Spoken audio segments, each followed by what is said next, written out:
Welcome, and thank you for being here in this gentle, quiet moment of your own journey.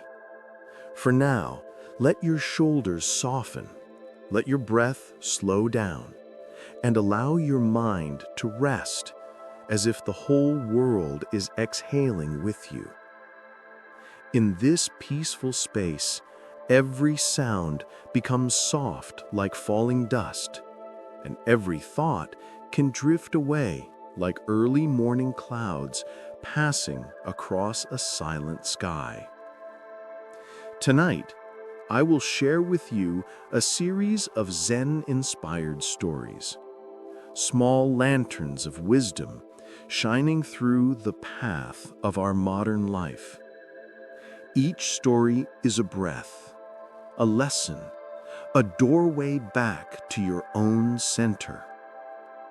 There is nothing you need to analyze, nothing to hold on to. Just listen, slowly, gently, as if each word is touching the quietest place within you. Let these stories guide you through calmness, through release, and through the subtle awakening that perhaps you have forgotten for a long time. Whenever you are ready, our journey begins. Story: The Light in Her Final Moment. Evan was a young engineer known for his relentless work ethic. His life revolved around screens, deadlines, and constant pressure.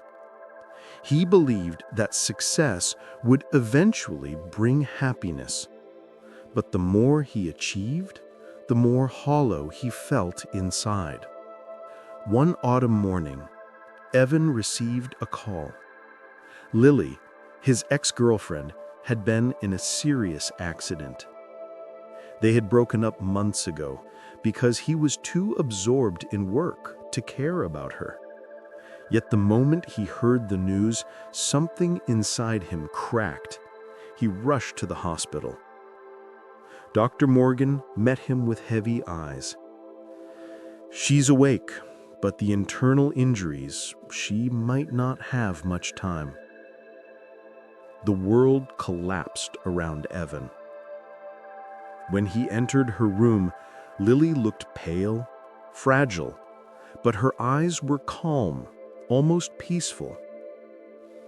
"Evan, it's been a while," she whispered with a soft smile. They talked without blame or bitterness. Lily told him that after their breakup, she had learned meditation and Buddhist teachings from a teacher named Master Ansel. That practice helped her heal her heart. "I used to be angry at you," Lily admitted. "But then I realized you never meant to hurt me. You were just lost inside your own storm." Evan bowed his head, tears streaming down, something he hadn't allowed himself to feel in years. "I thought success would make me enough, but all I did was lose the people who cared about me." Lily squeezed his hand. "You don't have to run anymore, Evan. Just breathe." But he did not yet understand how to let go. The search for meaning. Days later, Evan traveled to the monastery where Master Ansel taught. The old teacher's gaze was gentle but penetrating, like he could see past all illusions. "What brings you here, child?" "I want to learn how to let go, and I want Lily to live." The teacher shook his head softly. "We cannot hold on to someone whose time is ending. What you can hold is your own awakening." He told Evan a story. A man once asked the Buddha, "How can I stop suffering when someone I love leaves me?" The Buddha replied, "When you realize no one truly belongs to you and no one ever truly leaves, everything is only a meeting of conditions, a meeting of causes and effects." Master Ansel then placed an empty glass in front of him. This glass is empty, and because it is empty, it can be filled. Your mind is the same. If it is full of fear, ambition, regret, where will you place love or peace? That day, Evan meditated for the first time. He heard the wind, the distant bells, his own heartbeat, things he had ignored for years. And in that moment, his mind softened. Her final breath. A week later, Lily's condition worsened. Evan sat beside her, holding her hand gently. "You've changed. Because of you." Lily smiled, the kind of smile that carried acceptance rather than fear. "I never needed you to be perfect. I only wanted you to slow down long enough to feel your own life." She closed her eyes, and in the next quiet moment, without struggle, without pain, Lily exhaled one last time, peacefully. Evan sobbed, not with despair, but with gratitude. For her life, for her love, for the lesson she had left behind. The lesson. A month later, Evan returned to the monastery. "I lost her, yet I feel she's still here somehow." Master Ansel smiled. "That is because you finally understand her lesson." "And what lesson is that?" "That love is not possession. Loss is not the end. And when you truly look into a single moment, you can see an entire lifetime within it." Evan pressed his palms together and bowed. "I understand now."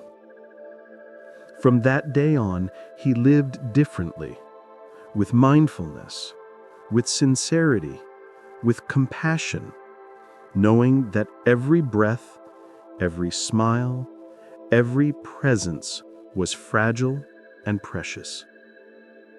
He learned that when you live fully in the present, even loss becomes a doorway to awakening. Story 2. The Mirror Without a Reflection.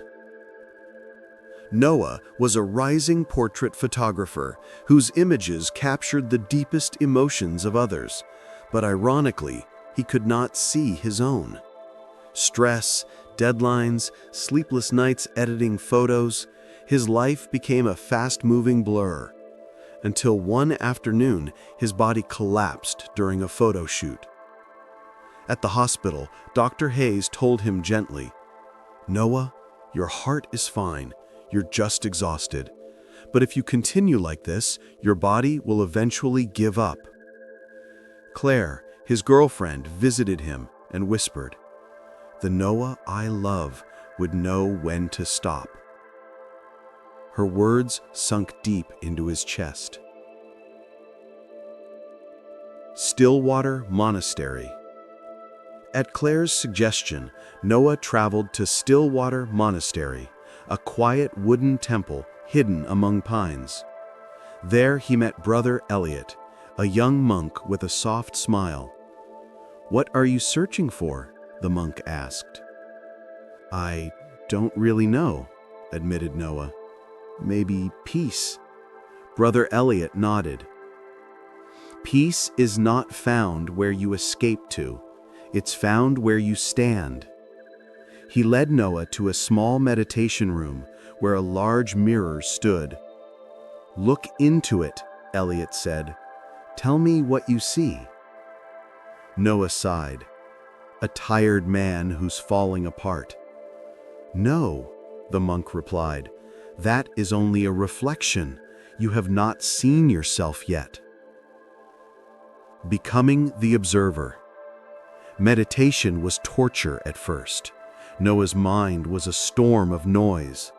But Brother Elliot taught him. The mind is like water.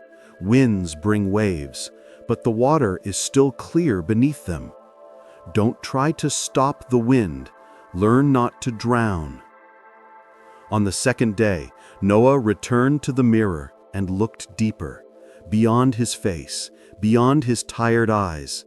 He saw memories, the pressure to succeed, the fear of failure, the belief that he was only worthy if he was perfect. Brother Elliot spoke softly. "You do not fear failure. You fear losing love if you fail." That truth broke something open inside Noah. The awakening. On the final morning, Noah sat by the lake before sunrise. The still water reflected the sky like a mirror.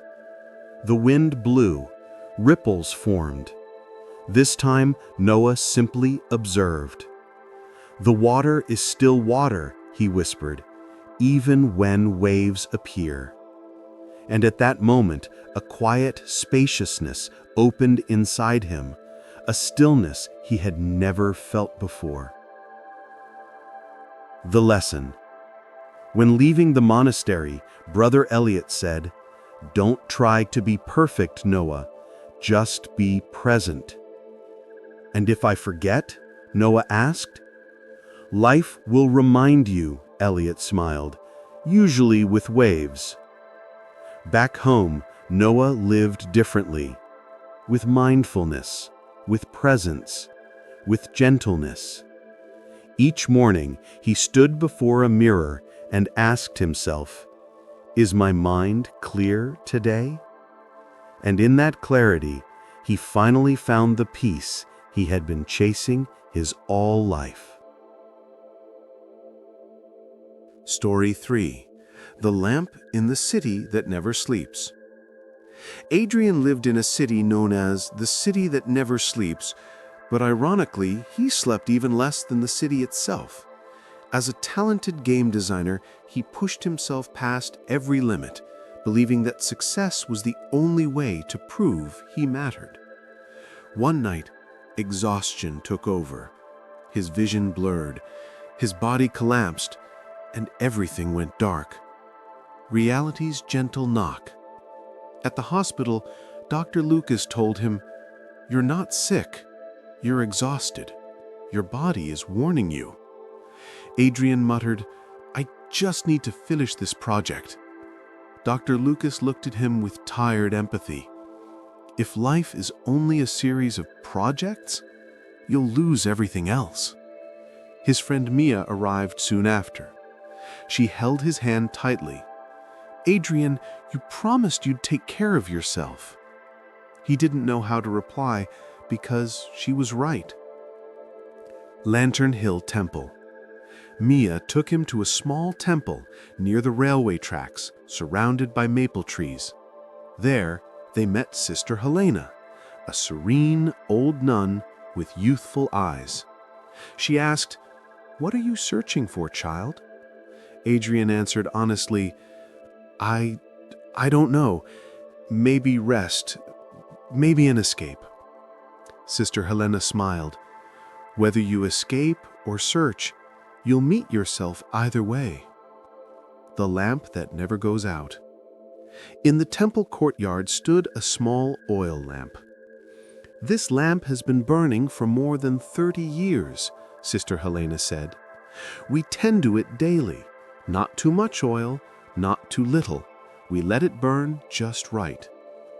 "What does it mean?" Adrian asked. "This lamp is the human mind. If you feed it too much ambition, it burns wildly and dies. If you neglect it, it goes out. The mind needs balanced care."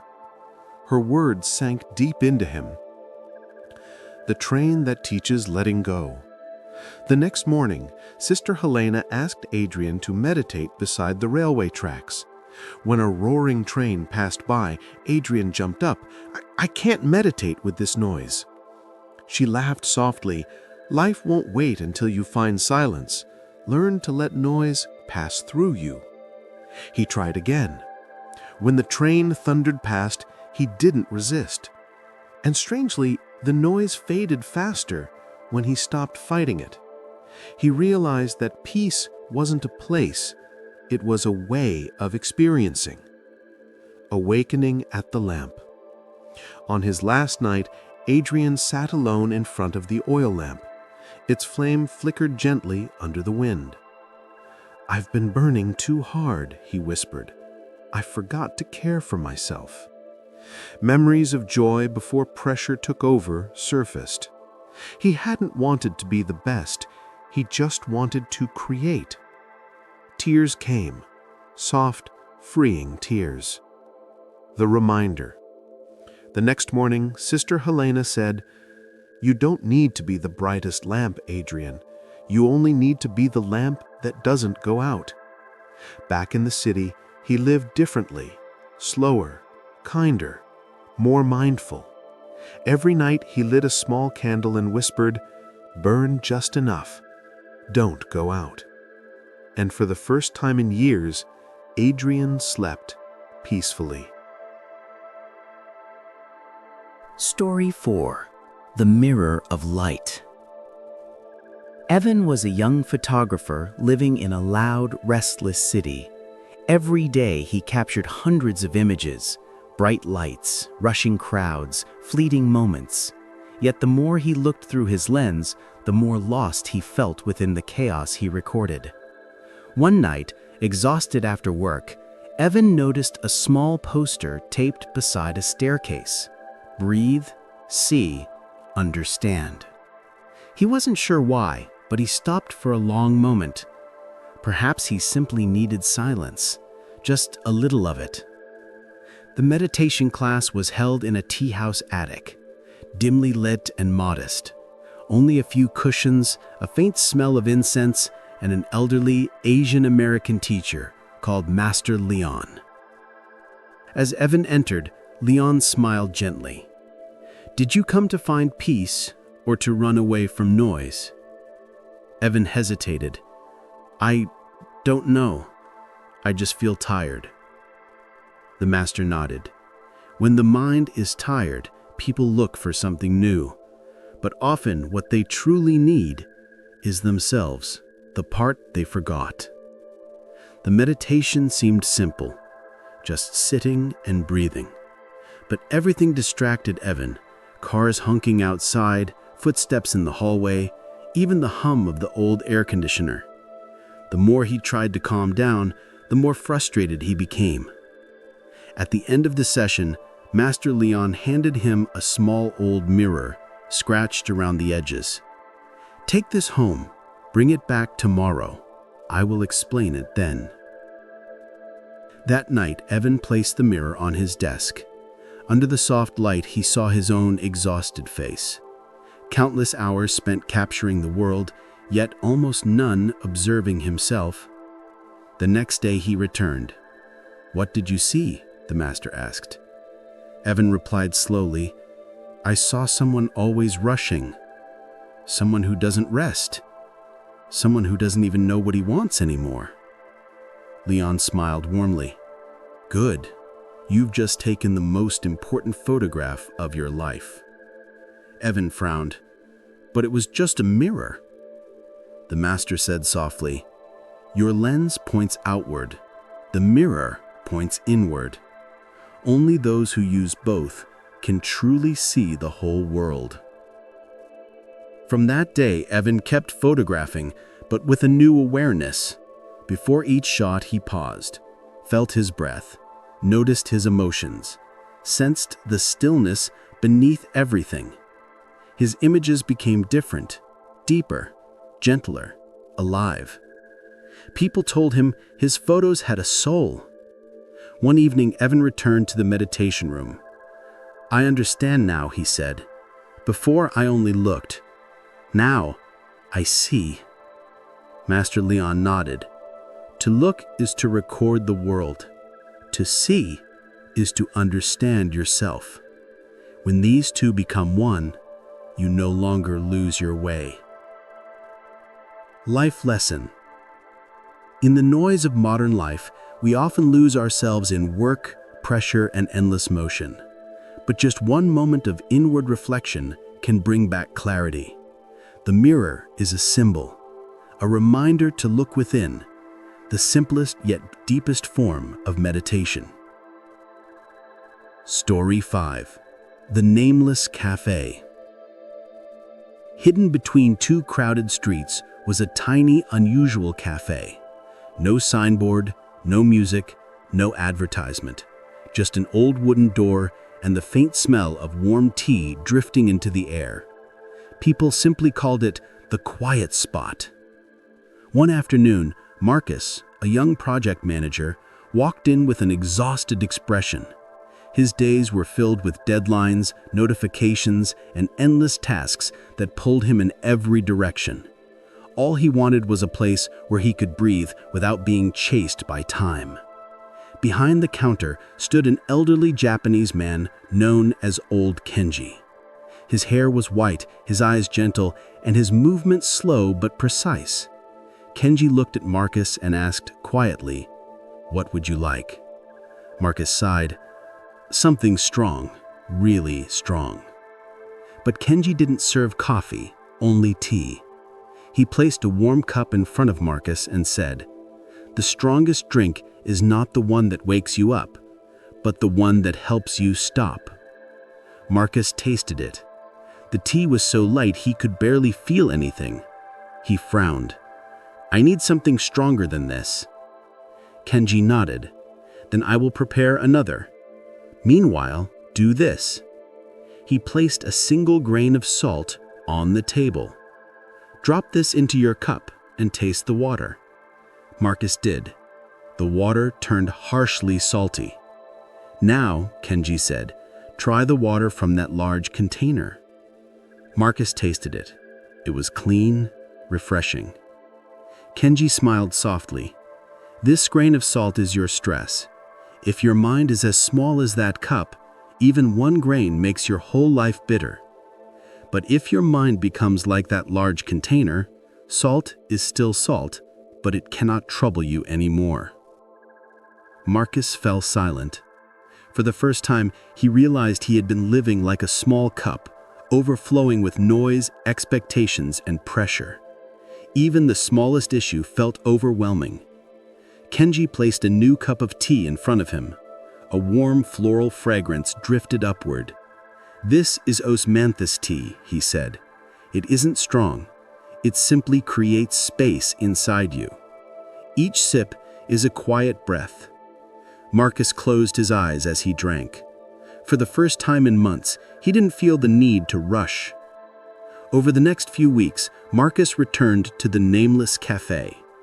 He realized it wasn't really a tea shop. It was a place that sold silence, a rare kind of peace. No questions, no pressure, no noise. One day he asked Kenji, "Why doesn't your cafe have a name?" Kenji smiled.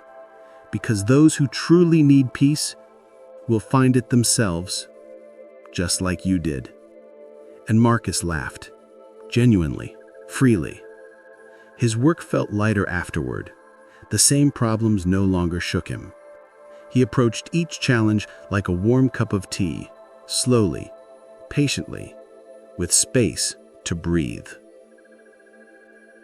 Life lesson. Stress doesn't disappear, just as salt doesn't vanish. But when the mind expands, stress loses its power. By slowing down, breathing, and creating inner space, we learn to live gently within a turbulent world. Story 6. The Glass Heart.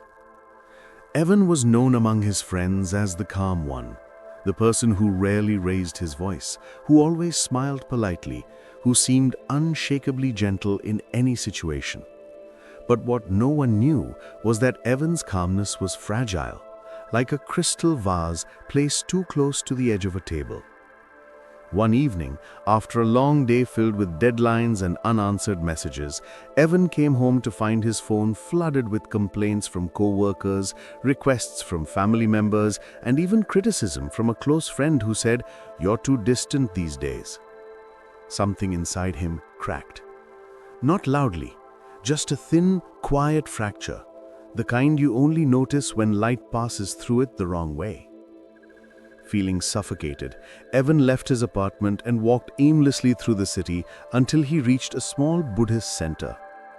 The soft golden light from inside looked like a warm breath in the night. Before he could think, Evan stepped in. A monk named Brother Thomas saw him and approached with a gentle smile.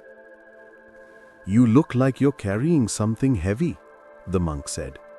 Evan nodded silently. Brother Thomas handed him a transparent glass sphere from a nearby shelf. "This," he said, "is your heart." Evan frowned. "It's empty." "Yes, empty, but incredibly sensitive. You have spent years trying to protect it by pleasing everyone, by holding your breath for others, by never disappointing anyone. But a heart like this doesn't crack because someone hurts it. It cracks because it carries too much."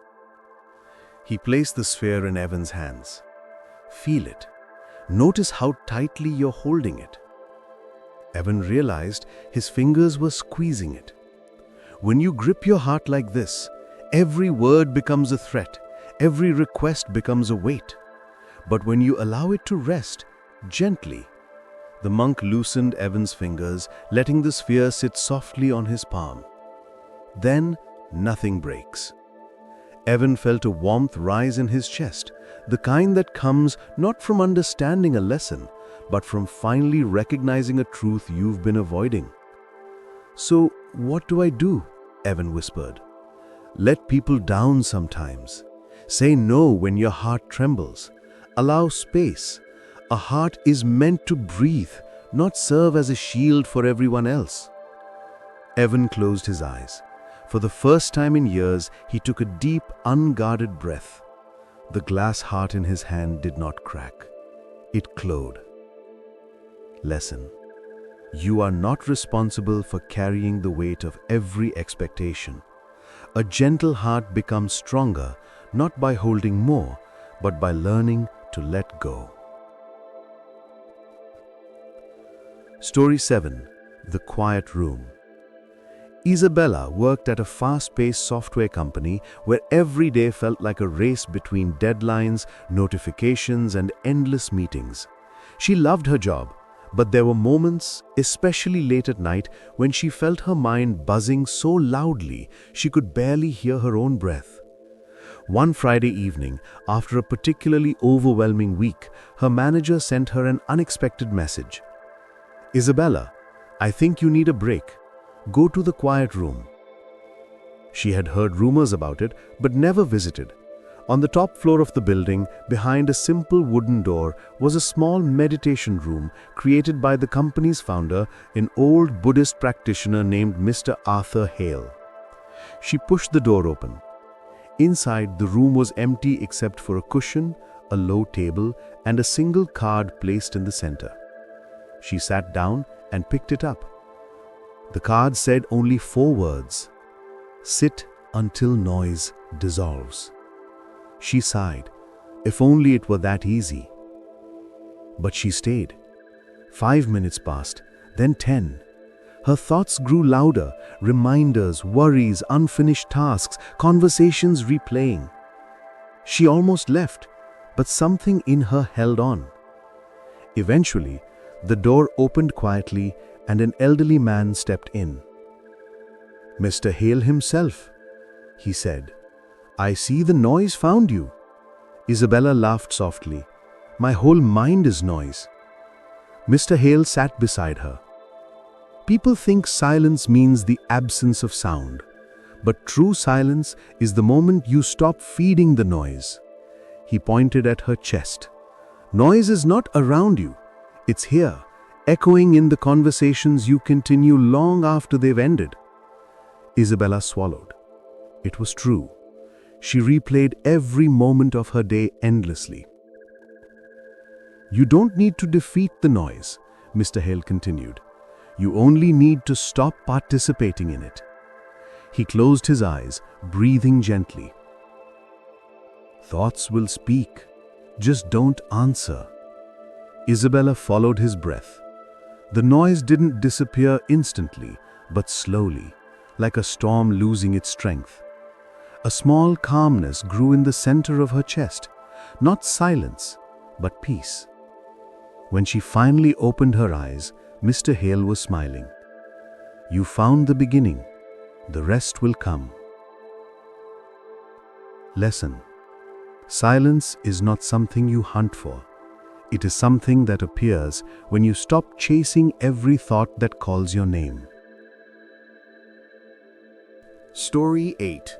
The Man Who Never Stopped Running. For most of his life, Daniel Reed was running. Not physically, but mentally, emotionally, spiritually. He ran after success. He ran away from discomfort. He ran toward the next goal, the next promise, the next version of himself he thought would finally feel enough. One evening, after receiving news that his major work project had been rejected, Daniel felt something collapse inside him. Quiet, brittle, exhausted. It wasn't sadness nor anger. It felt like emptiness. Unable to stay in his apartment, he wandered until he found a small lakeside park. An old woman sat on a bench, feeding birds with slow, deliberate movements. She looked like someone who had nothing left to rush for. She noticed Daniel and smiled. "You look tired." Daniel exhaled. "I feel like I've been running forever." The old woman nodded. "Sit with me." They sat in silence as the last light of day painted the lake in copper gold. After a while, she spoke. "Do you know why people run even when they don't have to?" Daniel shook his head. "They are afraid that if they stop, life will catch up to them." She reached into her bag and took out a small bell. Its surface was cracked, worn, imperfect, yet beautiful. "This was given to me by a Buddhist friend," she said. "He told me that every person has an inner bell. When life becomes too loud, the bell stops ringing." She placed the bell in Daniel's palm. "Shake it." He did. A gentle, fragile sound echoed, tiny but clear. "The bell is not meant to shout," she said. "It's meant to remind you that your steps were never supposed to be a race." Daniel felt his chest tremble. For the first time in years, he sat without planning something next, without striving, without chasing, just breathing. The old woman stood up slowly. "When you stop running," she said softly, "you finally meet the part of yourself that's been waiting this whole time." She left the bench, leaving the small bell in his hand. The birds fluttered, the lake shimmered, and for the first time in his adult life, Daniel wasn't running. He was finally arriving. Lesson: you don't need to outrun your life. Slow down. Everything you have been seeking is already trying to catch up to you. Story 9. The Broken Watch. When Olivia Bennett inherited her grandfather's belongings, she found a small wooden box containing an old pocket watch. The watch didn't tick anymore. The hands were frozen at 9:17. Olivia kept it on her desk as a decoration, a memory of the man who always told her, "Time only moves too fast for those who don't know how to sit still." One day, overwhelmed with work and responsibilities, she felt close to tears. Deadlines, messages, obligations, all spinning like a wheel she couldn't get off of. She grabbed the broken watch and stormed out of her apartment. Unconsciously, she walked toward the small Buddhist bookstore her grandfather used to visit. Inside, a monk named Brother Eli greeted her. But when he saw the watch in her hand, his eyes softened. "That belonged to Master Bennett, didn't it?" Olivia blinked. "You knew my grandfather?" "Very well," the monk replied. "He used to come here every week, especially after the watch broke." Olivia blinked. "He never fixed it." Brother Eli smiled. "He didn't want to. He said it reminded him that even when the world rushes, he doesn't have to." He guided Olivia to a seat and poured tea. When a watch stops, time doesn't stop, but our obsession with time does. He gently held the watch. "This broken watch has a lesson he wanted you to remember." "What lesson?" Olivia whispered. "That the most important moments in your life will never demand speed, only presence." Olivia felt her heartbeat soften, slowing down like water settling after a ripple. The monk continued, "Your grandfather used to say that the world measures life in minutes, but the heart measures it in awareness." Olivia looked at the frozen hands. 9:17. For the first time, the stillness felt comforting, as if it were giving her permission to breathe again. The monk placed the watch back into her palm. "When the world runs, you can still choose to pause. A quiet heart is never late." Olivia left the shop with a lighter breath. And that night, for the first time in months, she sat still, just as her grandfather once did, letting time move around her instead of through her. Lesson: a peaceful life is not about controlling time. It is about stepping out of the race long enough to feel alive within it. Story 10. The Noise in the Mirror. Charlotte Hayes had always been afraid of mirrors, not because of superstition, but because every time she looked into one, she didn't see her reflection, she saw her worries. Her tiredness, her unfinished dreams, her insecurities whispering, "You're falling behind." One rainy evening, after a long and disappointing day at work, Charlotte came home feeling as if her entire life had become a burden she didn't know how to carry. She dropped her bag, turned on the bathroom light, and stared blankly into the mirror. At first, she saw herself, but then she saw her thoughts, a whirlwind of doubts spinning in her eyes. Unable to stand it, she grabbed her coat and walked outside, despite the rain. She wandered through dark streets until she saw a small meditation center with a warm lantern glowing at the door. Inside, a monk named Brother Samuel was cleaning the floor.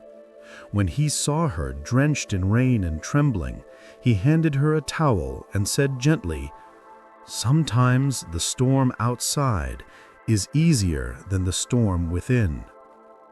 Charlotte didn't know why, but she began to cry. Not loudly, just soft tears that had waited too long. Brother Samuel led her to a quiet room with a single candle. On the wall hung an old bronze mirror, its surface foggy with time. "This mirror," he said, "is older than I am. It doesn't show faces clearly anymore, but it shows truth." Charlotte frowned. How can a blurry mirror show truth? The monk lit the candle and placed it in front of the mirror. Immediately, the mirror reflected nothing but a warm, trembling glow. No face, no details, only light. He looked at her kindly. The human mind is the same. When you stare too closely at yourself, you only see flaws. But when you soften your gaze, you see your light. Charlotte stared at the blurred glow. Her breath slowed. "What about the noise?" she whispered. "The thoughts that won't stop." Brother Samuel smiled. "The noise is just your fear wearing your voice." He guided her to sit. Thoughts will keep speaking, but the moment you stop believing every thought, the mirror becomes clear again. Charlotte closed her eyes. For the first time that day, the storm inside her began to quiet. Not disappear, but soften. When she finally looked into the old mirror again, she didn't see her worries. She saw the candlelight, gentle, alive, unbroken. Lesson: what you see in yourself depends on the mirror you choose to look into. When you soften your gaze, the heart reveals a light nothing can dim. And now our journey through tonight's stories gently comes to an end. Each story, whether about a fleeting moment, a quiet realization, or a simple encounter in the middle of ordinary life, carries within it a soft pulse of awakening. A reminder that modern life often makes us forget that peace has never been far away. It is always lived within every breath, every choice, and every way we return to ourselves. The lessons whispered through these stories tell us, letting go is not losing, but creating space for the mind to rest and breathe again. Compassion is not a luxury, but a bridge that frees us from our own suffering. Slowing down is not falling behind, but discovering what truly matters.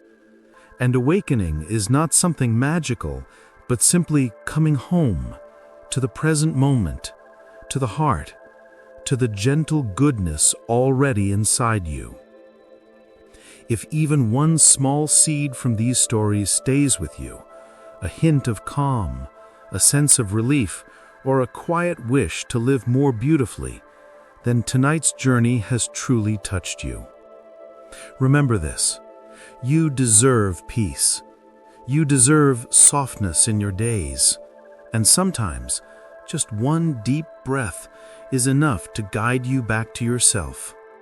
Thank you for listening, and may your heart continue to open like a doorway of light welcoming the first morning sun.